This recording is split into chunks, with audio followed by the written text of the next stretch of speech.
Hello everyone, एक बार फिर से आप सभी का खैर मकदम है हमारे YouTube channel the knowledge race पर। जैसा कि आप लोगों ने थंबनेल पढ़ लिया होगा कि आज जो है हम लोग केमिस्ट्री का मॉक टेस्ट करने वाले हैं, ठीक है। और ये मॉक टेस्ट जो है आपका फाइनेंस अकाउंट असिस्टेंट के लिए रहेगा और इसके अंदर हम लोग 15 क्वेश्चंस जो हैं वो डिस्कस करेंगे, ठीक है। तो 15 में से आप लोगों के कितने सही हुए हैं वो मुझे नीचे कमेंट सेक्शन में जरूर बताइएगा, क्योंकि आप लोग नीचे बताते नहीं हो कमेंट करके कि कितने क्वेश्चन आपके सही हुए हैं, ठीक है। तो प्लीज़ ज़रूर बताइएगा कि आपके कितने क्वेश्चन जो है वो ठीक हो रहे हैं, ठीक है। तो साथ ही जो है ईवीएस के ऊपर भी मैंने कुछ मॉक टेस्ट वगैरह डाले हुए हैं, तो उनको भी ट्राई करिएगा। उनका जो लिंक है आपको आई बटन के ऊपर मिल जाएगा, ठीक है। और भी काफ़ी सारे जो है एमसीक्यूज़ के वीडियोस हमारे चैनल के ऊपर पड़े हुए हैं, आप लोग उनको भी देख सकते हो, ठीक है। तो जल्दी से स्टार्ट करते हैं आज का हमारा फर्स्ट क्वेश्चन। तो देखो फर्स्ट क्वेश्चन क्या है, which of the following energy sources are most eco friendly.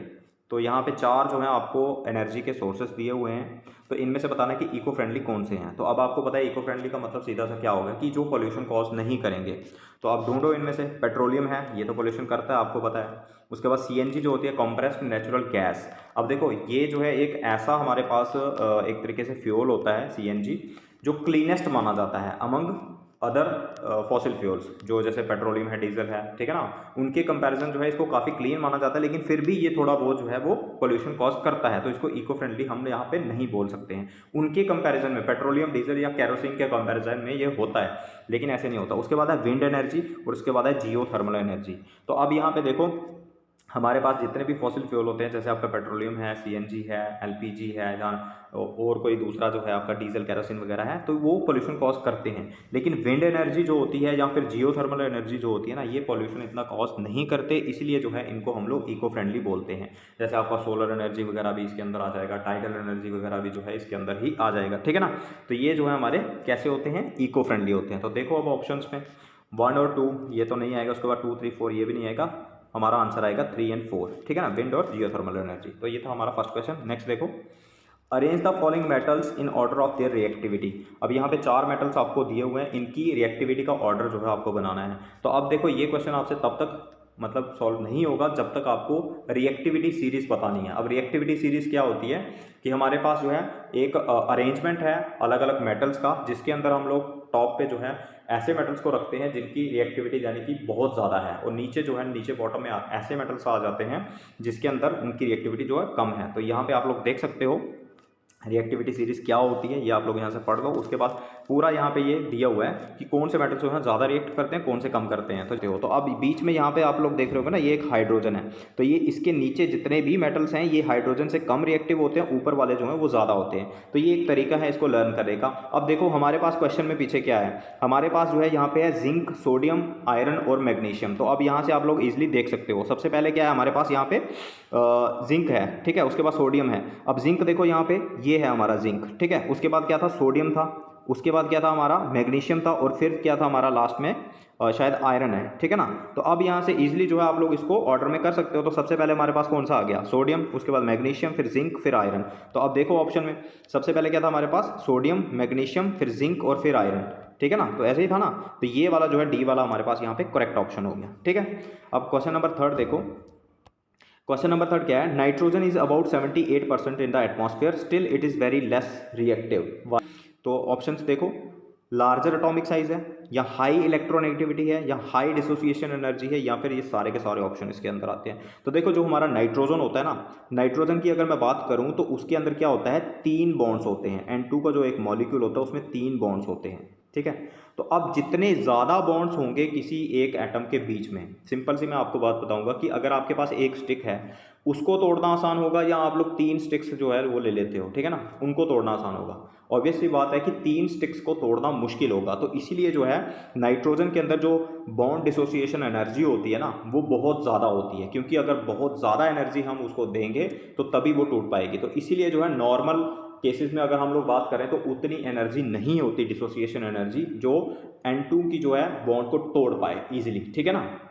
तो इसलिए जो है नॉर्मली N2 जो है किसी के साथ रिएक्ट नहीं करती है। ऑक्सीजन जो है उसकी बॉन्ड डिसोसिएशन एनर्जी कम होती है, तो वो नॉर्मली रिएक्ट कर जाती है, ठीक है। तो इसका करेक्ट ऑप्शन हमारे पास क्या है, सी वाला, it has high bond dissociation energy, ठीक। नेक्स्ट देखो, generally oxides of metals are. अब यहाँ पे क्वेश्चन पूछा हुआ है कि generally oxides of metals are. अब देखो मेटल्स के जो जर्नली अगर पूछा हुआ है तो वो कैसे होते हैं, हमारे पास बेसिक ऑक्साइड्स होते हैं। जैसे अगर मैं बात करूं MgO की, ठीक है। MgO जो है वो एक मैग्नीशियम का ऑक्साइड है, ठीक है, मैग्नीशियम ऑक्साइड है ये। ऐसे ही हमारे पास CaO होता है, CaO। ऐसे ही हमारे पास क्या होता है, Na2O होता है, तो ये इसका है सोडियम का ऑक्साइड है। बहुत सारे होते हैं ऐसे ही। तो जनरली वो कैसे होते हैं, बेसिक होते हैं। कैसे होते हैं, बेसिक। लेकिन कुछ ऐसे भी मेटल्स हैं हमारे पास जिनके ऑक्साइड्स क्या होते हैं, मतलब दोनों तरीके से एक्ट करते हैं, एसिडिक और बेसिक। जैसे हमारे पास क्या होता है, जिंक है Zn, इसका जो ऑक्साइड होता है ZnO, ठीक है। अब ये ZnO क्या है, ये एक एम्फोटेरिक है, यानी कि एक एसिडिक भी होता है और बेसिक भी है, दोनों तरीके से बिहेव करता है। ऐसे ही हमारे पास क्या होता है, एक Al2O3 होता है, तो वो क्या होता है, वो भी हमारे पास कैसा होता है, एम्फोटेरिक, यानी कि एसिडिक भी एक्ट करता है और बेसिक भी एक्ट करता है। तो इसीलिए जो है हमारे पास यहाँ पे जर्नली पूछा हुआ है, तो एक नॉर्मली अगर हम लोग बात करते हैं तो वो कैसे होते हैं हमारे पास, बेसिक होते हैं, ठीक है ना। कैसे होते हैं, बेसिक वाले होते हैं। तो अगर यहाँ पे जर्नली वाला वर्ड नहीं लिखा होता, सिंपल पूछा तो ऑक्साइड्स ऑफ मेटल्स आर, कैसे होते हैं ऑक्साइड्स मेटल के, तो वहां पे आप लोग लिख सकते थे बेसिक भी होते हैं और एम्फोटेरिक भी होते हैं। तो फिर आपका जो है ऑप्शन यहाँ पे नहीं दिया हुआ, ठीक है ना। तो फिर उस टाइप से देखें तो बी और सी दोनों करेक्ट होने थे, लेकिन यहाँ पे जो है जर्नली लिखा हुआ तो यहाँ पे आपका बेसिक वाला आएगा कि बेसिक होते हैं, ठीक है। और ऐसे ही नॉन मेटल्स के जो ऑक्साइड्स होते हैं वो कैसे होते हैं, आपके एसिडिक होते हैं, ठीक है। नेक्स्ट देखो, an element X on exposure to moist air turns reddish brown and forms a new compound Y. Identify X and Y. अब यहाँ पे देखो एक बड़ा सा एक कॉमन सा क्वेश्चन है, शायद आपको लैंग्वेज में थोड़ा मुश्किल लग रहा होगा, लेकिन एक बहुत ही बेसिक सा क्वेश्चन है कि आपके पास एक एलिमेंट है X, ठीक है ना, X एलिमेंट है, वो हवा के साथ रिएक्ट किया, ठीक है, मॉइस्ट एयर के पास O2 के साथ रिएक्ट किया, और उसके बीच में क्या है, वाटर वगैरह भी है, H2O, ठीक है ना, मॉइस्ट एयर मतलब वाटर भी होगा। तो हवा के साथ रिएक्ट किया तो उसने जो है एक रेडिश ब्राउन कलर का एक कंपाउंड बनाया, ठीक है ना, और वो कंपाउंड कैसा है, वाई है, और वो एक नया कंपाउंड बना है। तो आपको आइडेंटिफाई करना है कि यहाँ पे एक्स और वाई क्या है। तो यहाँ पे सिंपली मैं आपको बता दूं कि ये आपको एग्जांपल पूछी गई है रस्ट की, किसकी, रस्ट की। रस्ट अगर आप लोगों को याद हो तो हमारा वहाँ पे क्या होता है, आयरन होता है। क्या होता है, आयरन, जो रिएक्ट करता है आपका पानी और हवा के साथ, और फिर क्या बनाता है वहाँ पे, आयरन का ऑक्साइड बनाता है। क्या बनाता है, आयरन का ऑक्साइड, ठीक है। तो इसका करेक्ट ऑप्शन तो यही है। अब यहाँ पे आप लोग एक दूसरा जो है थोड़ा और दिमाग अपना लगा सकते हो, कैसे, वो मैं आपको बता दूं। देखो यहाँ पे क्या है, हमारे पास 3 मेटल्स दिए हुए हैं। सबसे पहले तो देखो, जब भी एक मेटल जो है हवा के साथ रिएक्ट करेगा, कोई भी एक मेटल, तो जनरली वो ऑक्साइड बनाएगा, ठीक है ना। तो ऑक्साइड अगर बना रहा है तो ये सल्फाइड वाला जो है ना, यहाँ से ऑप्शन हमारा कैंसिल हो जाएगा, ये भी कैंसिल हो गया और ये भी कैंसिल हो गया, दोनों ऑप्शन तो कैंसिल हो गए, ठीक है। उसके बाद बचा कौन सा, MgO वाला और Fe2O3 वाला। अब देखो Mg जो होता है ना, वो वाइट कलर का होता है, तो और उसका जो ऑक्साइड भी होता है वो वाइट कलर का बनता है। तो अब क्वेश्चन में हमें बोला गया था कि वो रेडिश ब्राउन बन रहा है, तो रेडिश ब्राउन बन रहा है तो हमारे पास एक ही ऑप्शन बचता है सी वाला, क्योंकि ये वाला भी तो डिस्कार्ड हो जाएगा। तीनों ऑप्शन डिस्कार्ड हो गए तो उसके बाद जो है सी वाला बचेगा, तो ये करेक्ट ऑप्शन होगा, ठीक है। तो क्वेश्चन नंबर 6 क्या है, the percentage of gold present in 18 carat gold, कि 18 कैरेट जो गोल्ड होता है उसके अंदर परसेंटेज कितनी होती है गोल्ड की, ठीक है ना। आपको पता होगा कि 22 कैरेट, 24 कैरेट, 18 कैरेट, अलग अलग कैरेट का गोल्ड होता है। तो वो बेसिकली होता है किसके हिसाब से, कि गोल्ड जो है कितनी मात्रा में, कितनी परसेंटेज में उसके अंदर है। जैसे 24 कैरेट गोल्ड होता है, उसको जो है 99% जो है प्योर माना जाता है, ठीक है, 24 कैरेट को। ऐसे ही जो है हमारे पास क्या आता है, 22 कैरेट वाला जो होता है उसमें जो है 91 जो है % के आसपास जो है प्योरिटी मानी जाती है, और जो 18 कैरेट होता है उसके अंदर जो है 75 होती है। तो यानी कि डी जो है यहाँ पे हमारा करेक्ट ऑप्शन है, ठीक है। उसके बाद 7th क्वेश्चन देखो, what happens when carbon dioxide is passed through lime water. तो यहाँ पे पूछा हो कि जब आपका लाइम वाटर में से CO2 को पास किया जाएगा तो हमारे पास क्या होगा, कोई भी रिएक्शन नहीं होगा, ऐसा बिल्कुल नहीं है, रिएक्शन तो होगी वहाँ पे। फॉर्मेशन ऑफ कैल्शियम हाइड्रोक्साइड, तो ये बिल्कुल गलत है, क्योंकि जो लाइम वाटर होता है वही हमारा क्या होता है, कैल्शियम हाइड्रोक्साइड होता है। उसके बाद क्या है, see, lime water turns milky with white पिप्टी, ठीक है। उसके बाद कैल्शियम ऑक्साइड इज फॉर्म्ड, तो ये भी नहीं है। तो देखो हमारे पास होता क्या है इसमें, कि जब हम लोग कार्बन डाइऑक्साइड को लाइम वाटर क्या होता है, कैल्शियम हाइड्रोक्साइड, तो ये मैं आपको दिखा देता हूँ यहाँ पे। ये देखो ये रिएक्शन यहाँ पे चलती है हमारे पास, ये CO2 है और ये हमारे पास कैल्शियम हाइड्रोक्साइड, यानी कि ये लाइम वाटर जो होता है। जब भी इनको आपस में हम लोग ट्रीट करते हैं तो हमारे पास किसकी फॉर्मेशन होती है, CaCO3। अब CaCO3 जो होता है वो एक सॉलिड होता है और ये वाइट पिपटी अपनी बनाता है, कैसी, वाइट पिपटी, यानी कि वाइट कलर के प्रेसिपिटेट्स, और प्लस जो है यहाँ से वाटर निकलता है। तो यही चीज़ आपको पूछी हुई है कि जब लाइम वाटर में हम लोगों ने CO2 को पास किया तो लाइम वाटर कैसा हो गया, मिल्की हो गया। मिल्की किसकी वजह से, वाइट पिपटी बन गए, किसके, CaCO3 के, ठीक है, कैल्शियम कार्बोनेट के। तो इसका जो है करेक्ट ऑप्शन क्या है यहाँ पे, सी वाला है। ठीक, उसके बाद नेक्स्ट देखो, metals are those substances which form. अब मेटल्स जो हैं वो ऐसे सब्सटेंसेस होते हैं जो बनाते हैं, क्या बनाते हैं, पॉजिटिव आयन, ठीक है, उसके बाद नेगेटिव आयन है, फिर पॉजिटिव आयन है, या फिर कोई भी नहीं। तो अब यहाँ पे जो है देखो, मेटल्स जितने भी होते हैं मैं वो आपको बता देता हूँ कि वो हमेशा पॉजिटिव आयन बनाते हैं। क्यों? क्योंकि उनकी जो है ना लो आयनाइजेशन एनर्जी होती है। ये याद रखना कि उनके पास लो आयनाइजेशन एनर्जी होती है। लो आयनाइजेशन एनर्जी का मतलब क्या हो गया कि आयनाइजेशन एनर्जी एक ऐसी एनर्जी होती है जो हम लोग किसी एक एटम के ऊपर अप्लाई करते हैं, उस एटम के अंदर जो लास्ट वाला वैलेंस इलेक्ट्रॉन है उसको बाहर निकालने के लिए। ठीक है, अब मेटल्स के केस में क्या होता है कि जो लास्ट वाला इलेक्ट्रॉन होता है वो बहुत ही लूजली जो है हेल्ड होता है न्यूक्लियस के साथ, इसलिए थोड़ी सी एनर्जी देने पे भी वो इलेक्ट्रॉन बाहर निकल जाता है। तो इसका मतलब कि लो आयनाइजेशन एनर्जी के कारण जो है मेटल्स जो है वो पॉजिटिव आयन बनाते हैं। तो इसका करेक्ट ऑप्शन जहाँ पे क्या है, ए वाला है। ठीक है, उसके बाद देखो, the reaction in which two compounds exchange their ions to form new compounds.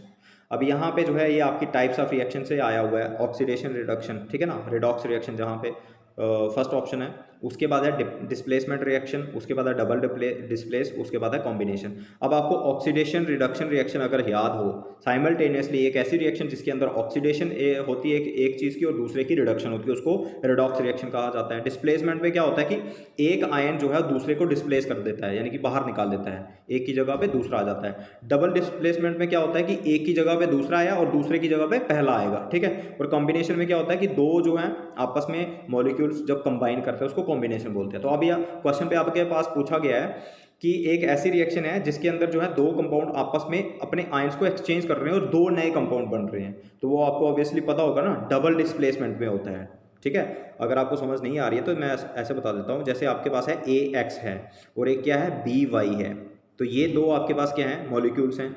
अब क्या होगा, डबल डिस्प्लेसमेंट में क्या करेगा कि A वाला जो है वो Y को डिस्प्लेस करेगा, यानी कि उसके साथ जाके कंबाइन कर जाएगा, और जो B वाला है वो X के साथ। ठीक है ना, क्योंकि ये तो हमारे पास अलग चीज़ होगी और ये अलग चीज़ होगी।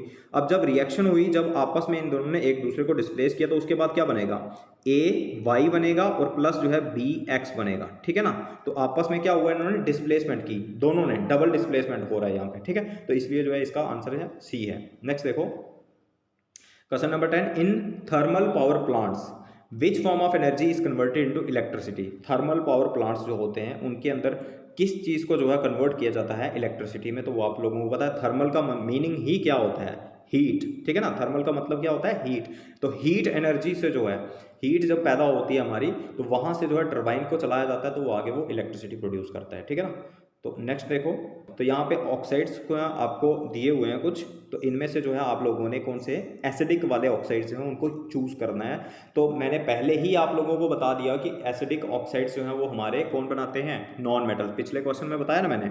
तो उसके साथ साथ जो है जो मेटल्स होते हैं उनके ऑक्साइड्स कैसे होते हैं, एम्फोटेरिक भी हो सकते हैं या फिर उसके साथ साथ बेसिक भी हो सकते हैं। तो अब देखो ZnO जो है, मैंने आपको पहले पीछे बताया कि ये एम्फोटेरिक होता है और ये मेटल है, तो ये तो नहीं आएगा। ठीक है ना, क्योंकि ये एसिडिक पूछ रहा है यहाँ पे, तो ये एसिडिक तो बिल्कुल नहीं होता। उसके बाद CO2 जो है वो एक नॉन मेटल है, तो ये बना रहा है, तो ये हमारा क्या होगा, एक एसिडिक होगा। SO2 ये भी एक नॉन मेटल है, इसका ऑक्साइड भी ये क्या क्या होगा, हमारा एसिडिक होगा। उसके बाद MgO जो है ये आपको पता है बेसिक होगा। उसके बाद N2O और H2O ये क्या होंगे, तो ये दोनों के दोनों ऑक्साइड्स जो होते हैं ना, ये हमारे ये होते हैं न्यूट्रल ऑक्साइड्स। कैसे होते हैं, न्यूट्रल, यानी कि ना तो ये एसिडिक होते हैं ना बेसिक होते हैं, ये किसी भी टाइप के नहीं होते हैं। वाटर तो आपको पता ही है कैसा होता है, पानी तो हम लोग पीते हैं ना, पानी पीते हैं तो इसका मतलब वो न्यूट्रल होता है, उसकी 7 pH होती है। ऐसे ही N2O जो होता है ना, ये भी एक न्यूट्रल होता है। तो अब यहाँ पे ऑप्शंस में आप लोग देख लो कि करेक्ट ऑप्शन आपके पास कौन सा आने वाला है, CO2 और SO2, तो यानी कि सी वाला। ठीक है, तो नेक्स्ट देखो, विच of the following metal has highest melting point. अब यहाँ पे जो है कुछ मेटल्स आपको दिए हुए हैं, इनमें से आपने ढूंढना है कि सबसे ज़्यादा जो है मेल्टिंग पॉइंट किसका होता है। तो फर्स्ट जो है PT यानी कि प्लेटिनम, W जो होता है ये होता है टंगस्टन, उसके बाद C जो है ये होता है क्रोमियम, AU क्या होता है गोल्ड। तो अब आपको पता होगा कि बल्ब का जो फिलामेंट होता है वो किस चीज़ से बनता है, टंगस्टन से। टंगस्टन यानी कि W, तो ये हमारा ये है करेक्ट ऑप्शन है यहाँ पे B वाला। और इसका जो मेल्टिंग पॉइंट होता है ना, अबाउट 3400 सेंटीग्रेड तक होता है, तो ये बहुत ज़्यादा टेम्परेचर होता है। ठीक है, उसके बाद देखो, विच of the following is a poor conductor of heat among the following. अब इनमें से जो है कौन सा एक ऐसा मटेरियल है जो पोरली हीट को कंडक्ट करता है? तो देखो गोल्ड जो है वो मेटल है, तो वो जितने भी मेटल्स होते हैं वो इलेक्ट्रिसिटी और हीट को कंडक्ट करते ही करते हैं। तो क्रोमियम भी मेटल है, उसके बाद फास्फोरस, उसके बाद मरकरी। अब देखो ये भी मेटल, ये भी मेटल और ये भी मेटल, तो मेटल्स तो करते ही करते हैं, लेकिन पोरली कौन करता है? नॉन मेटल्स यानी कि फास्फोरस। तो C is the correct option. अब देखो क्वेश्चन नंबर 14 क्या है, which of the following are conventional sources of energy. तो यहाँ पे पूछा गया कि कन्वेंशनल सोर्सेज ऑफ एनर्जी जो है वो कौन से हैं। तो कन्वेंशनल सोर्सेज ऑफ एनर्जी आप लोगों को पता है कि जो हम लोग काफ़ी पुराने समय से यूज़ करते आ रहे हैं, ठीक है ना। और पुराने समय से हम लोग यूज़ क्या कर रहे हैं, ज़्यादातर फॉसिल फ्यूल ही यूज़ करते हैं, कोल वगैरह हो गया, पेट्रोलियम वगैरह है ना, केरोसिन वगैरह, ये चीज़ें इस्तेमाल में ला रहे हैं हम लोग। उसके बाद जो है ऑप्शन में आपके पास ओशन थर्मल एनर्जी है जो एक non conventional source of energy है। उसके बाद है न्यूक्लियर एनर्जी, ये भी नॉन कन्वेंशनल है क्योंकि हम लोग डेली थोड़ी यूज़ कर रहे हैं अपने घरों में या फिर अपनी फैक्ट्रीज वगैरह में, इसको जो है हम लोग इस्तेमाल में नहीं लाते हैं, ठीक है ना। तो हम लोग ज़्यादातर यूज़ क्या करते हैं, नेचुरल गैस वगैरह है, ठीक है। उसके बाद कोल वगैरह है, पेट्रोलियम है, डीजल वगैरह है, केरोसिन ऑयल है, ये चीज़ें हम लोग यूज़ करते हैं। तो इसलिए ये हमारे पास कन्वेंशनल सोर्सेज में आते हैं, ठीक है। तो हमारे पास करेक्ट ऑप्शन यहाँ पे आप लोगों को पता चल गया होगा कि सी वाला जो है 3 और 4 जो है वो कन्वेंशनल सोर्सेज ऑफ एनर्जीज हैं, ठीक। 15th क्वेश्चन क्या है, which of the following metals are used in thermometers. अब थर्मामीटर के अंदर जो है कौन सा मेटल यूज़ किया जाता है। तो आप सभी को पता है यार, ये बिल्कुल बेसिक सा क्वेश्चन है कि हमारे पास थर्मामीटर्स जो होते हैं वो मरकरी वाले होते हैं। तो Hg जो होता है वो मरकरी होता है। तो जितने भी थर्मामीटर्स आप लोग देखते हो उनके अंदर मरकरी भरा पड़ा रहता है। और मरकरी क्या होता है, एक लिक्विड मेटल है, it is the only metal which is liquid, ठीक है, एट रूम टेम्परेचर। तो ये भी याद रखिए, इसके ऊपर भी क्वेश्चन आपसे पूछा जा सकता है कि कौन सा मेटल है जो लिक्विड होता है रूम टेम्परेचर के ऊपर। लेकिन आजकल तो आप लोगों को पता ही है कि हमारे पास इंफ्रारेड जो है, वो कोरोना का टाइम चल रहा है ना, आप लोगों ने देखा होगा कि वो एक गन टाइप जो है वो डिवाइस लिया होता है जिससे जो आपका टेम्परेचर चेक किया जाता है। तो वो होते हैं इंफ्रारेड थर्मामीटर्स, जो इंफ्रारेड रेज को यूज़ करके जो है किसी भी बॉडी का टेम्परेचर नोट कर सकते हैं।